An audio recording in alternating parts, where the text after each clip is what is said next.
சகலத்தையும் செய்ய வல்லவராகிய ஆண்டவர் இரட்சகருமாகிய இயேசுவின் இனிதான நாமத்தினால் உங்களை வாழ்த்துகிறேன். இந்த நாள் நம்முடைய ஆவிக்குரிய சிந்தனைக்காக யோபுவின் புஸ்தகம் 42 அதிகாரம் 2 வசனத்தை நான் வாசிக்கிறேன். தேவரீர் சகலத்தையும் செய்ய வல்லவர், நீர் செய்ய நினைத்தது தடைபடாது என்பதை அறிந்திருக்கிறேன். யோபுவின் புஸ்தகம், யோபுவின் வாழ்க்கையின் காரியங்கள் எல்லாவற்றையும் அநேகர் நன்கு அறிந்திருப்பார்கள். யோபுடைய வாழ்க்கை பார்க்கும் பொழுது அவ்வளவு செல்வந்தனாய், அவ்வளவு ஆசீர்வாதத்தை உடைய ஒரு மனிதனாகத்தான் வாழ்கிறான். திடீர்னு புயல் வீசும் பொழுது எல்லாவற்றையும் இழந்து தெருவிற்கு வரக்கூடிய ஒரு நிர்பந்தமான ஒரு சூழ்நிலை உருவாகிவிட்டது.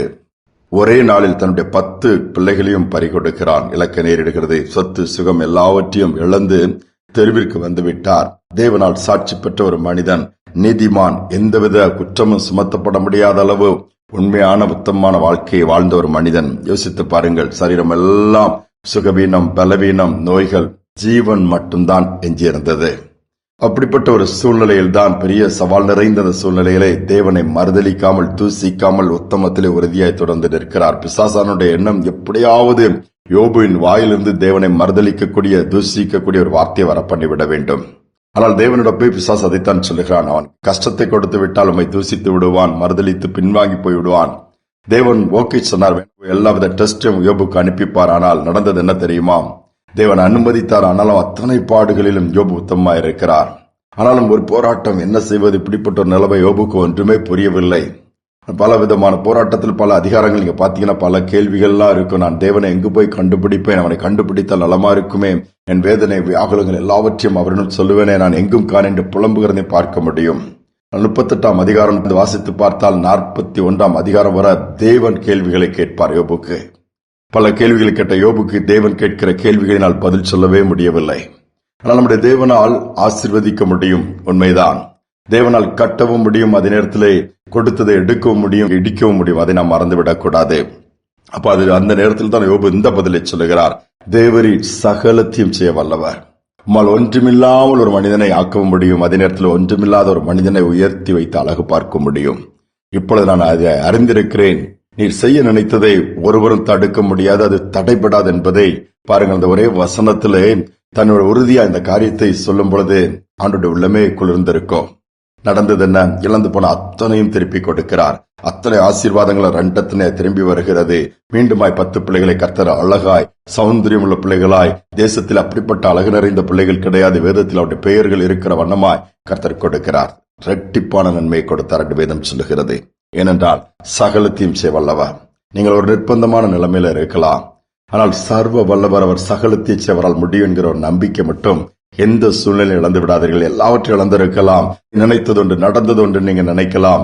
எல்லாம் கையை விட்டு போய்விட்டது, இனி ஒண்ணுமே பண்ண முடியாது, எடுத்த முயற்சியெல்லாம் தோற்று போய்விட்டது, இனி மாற்றம் வராது, இனி நன்மை உண்டாகாது, சுகம் கிடைக்காது சொல்றீங்களா? சகலத்தையும் செய்ய வல்லவரை பாருங்க. ஏனென்றால் அவரால் செய்யக்கூடாதது, செய்ய முடியாத காரியங்கள் ஒன்றுமே இல்லை என்றுதான் வேதம். எல்லாவற்றையும் அவர் செய்ய முடியும். ஒரு அருமையான கணவன் மனைவி பேசிக் கொண்டிருக்கிறாங்க. ரொம்ப உடைஞ்சு போன நிலைமையில, ஏன்னா நல்ல பிசினஸ், நல்ல வருமானம், நல்ல வசதி வாய்ப்புகள், சமுதாயத்தில் நல்ல நிலைமைக்கு வந்துட்டாங்க.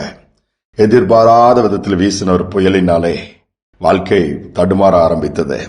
அடி மேல அடி, இழப்புகள் மேல் இழப்பு, எல்லாவற்றையும் இழந்து நிர்பந்தமான ஒரு நிலைமையில வந்துட்டாங்க. என்ன செய்வதுன்னு தெரியல. பிள்ளைகளும் இருக்கிறாங்க. இனி எழுந்திருக்க முடியுமாங்கிற ஒரு சந்தேகம் அவங்களுக்கு வந்துருச்சுது. இப்போ இனி வாழ்வதோட சாவதுதான் மேல் என்கிற நிலைமைக்கு உட்கார்ந்து 2 பேரும் பேசுறாங்க. குடும்பமா உயிரை மாய்த்துக்கிறது தான்ப்பா நல்லது ஒய்ஃப் சொல்றாங்க. ஹஸ்பண்டும் நானும் அப்படித்தான் நினைக்கிறேன். என்னடா, சமுதாயத்தில் ஒரு நல்ல நிலைமைக்கு வந்துட்டோம், நல்ல வசதியா வாழ்ந்துட்டோம், இனி கஷ்டப்படணும்னா நம்மளால அது நம்ம சரீரமும் ஏற்றிக்காது, நம்முடைய மன ரீதியும் அது ஒரு மாதிரி தான் தெரியுது. இனி போய் நின்று யார்கிட்ட கையேந்தி நிற்கிற அளவுக்குலாம் நம்மளால முடியாதுப்பான்னு சொல்லி அவரும் சொல்றாரு.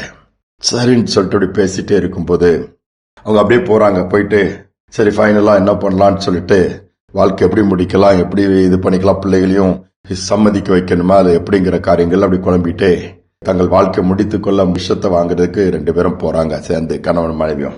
இவங்க ஒரு வழியா போகும்போது அங்க ஒரு ஆட்டோ முன்னாடி போயிட்டு இருக்குது. திடீர்னு பார்த்த உடனே அதுல இதே வார்த்தை அந்த ஆட்டோவில் எழுதப்பட்டிருக்கு. தேவரின் சகலத்தையும் செய்ய வல்லவர், அவர் செய்ய நினைத்தது தடைபடாது.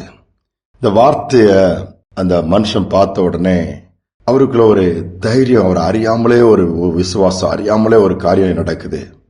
நான் என்னால முடியல, கரெக்டு தான், நான் அடுத்த முயற்சியெல்லாம் தோற்று போயிட்டானா தேவனால் முடியாது ஒண்ணும் இல்லையே, ஏன் நம்ம அந்த ஆங்கிள், அந்த ஒரு நோக்கத்தோட, அந்த ஒரு பார்வையில நம்ம காரியங்களை பார்க்க கூடாதுன்னு சொல்லிட்டு மனைவிட்டு அந்த வார்த்தையை காமிக்கிறார். மனைவியும் படிச்சு பாக்குறாங்க. அவங்களும் அப்படி அமைதியா இருக்காங்க. இந்த வார்த்தையும் சொல்லல. சாகலான்னு போய் விஷத்தை வாங்க போனவங்க நேரா மாறாக அதே வீதியில இருந்த ஒரு ஆலயம் திறந்திருக்கிறதுல உள்ள போய் ஜெபம் பண்றாங்க. அழுது, ஆண்டவரே, நாங்க குடும்பமா சாகிறது தப்புப்பா, அதை செய்யக்கூடாது. காலத்திற்கு முன்பாக செத்தோம்னா பரலோக ராஜ்யம் கிடைக்காது, அதை இழக்க நேரிடும். ஆனால் நிர்பந்தமா இருக்கிறோம். உங்களுடைய வார்த்தை சொல்லுது சகலத்தையும் செய்ய வல்லவர். எங்களுடைய வாழ்க்கையில எங்களால எதுவுமே செய்ய முடியல, ஆனால் உங்களால் முடியும்னு சொல்லி 2 பேரும் ஜெபம் பண்றாங்க. போகும்போது துக்கத்தோடு, வேதனையோடு, நம்பிக்கை இழந்து, கண்ணீரோடு, பலவீனத்தோடு போனவங்க திரும்பி வரும்போது புது பலத்தோடு திரும்புறாங்க. நடந்தது என்ன? அவங்க வர்றாங்க, வாழ்க்கையில் ஒரு வழி பிறக்குது. ஆண்டவர் கிரியை செய்ய ஆரம்பிக்கிறார். என்னைக்கு ஆண்டவர் கையில முழுவதுமா காரியங்களை கொடுக்கிறோமோ அன்றைக்கு தான் கர்த்தர் தமது கிரியை ஆரம்பிப்பாரு. நாமளே போராடிட்டு இருக்கிறத அமைதியா தான் பார்த்துட்டு இருப்பாரு. முழுவதுமாய் கொடுத்தாங்க. நாங்க அடுத்து என்ன செய்யணும்னு சொல்லுங்க ஆண்டவரை செய்யறோம்னு காத்திருந்தாங்க. ஆண்டவர் அற்புதமா நடத்தினாரு. நடந்தது என்ன முடிவு? ஒரு வழி உண்டானது. நண்பன் ஒருவர் வந்து உதவி செய்தான், ஒரு காரியத்தை ஏற்படுத்தி கொடுத்தான். ஆண்டோட நடத்தல் இருந்துச்சு. இழந்து போன அத்தனையும் திருப்பி கொண்டார்களாம். இதைத்தான் ஆண்டவர் நமக்கு செய்ய விரும்புகிறார். ஒன்றே ஒரே ஒரு நம்பிக்கை, அதை விட்டுறக்கூடாது. சகலத்தையும் அவர் செய்ய வல்லவர். ஏதாவது ஆரம்பிச்சு பாதியில நின்றுச்சா, ஏதாவது செய்ய போய் தோற்று போயிடுச்சு, அல்லது இரு மனதோடு போராடிட்டு இருக்கிறீங்களா? என்னால் அதை செய்ய முடியுமா, செய்ய முடியாதா, மீண்டு வர முடியுமா, வர முடியாதா, என்னென்னு தெரியல என்று குழப்பத்தை தூக்கி ஓரத்தில் வச்சுட்டு தேவரீர் சகலத்தையும் செய்ய வல்லவர். அவர் காட் ஆல்மைட்டி.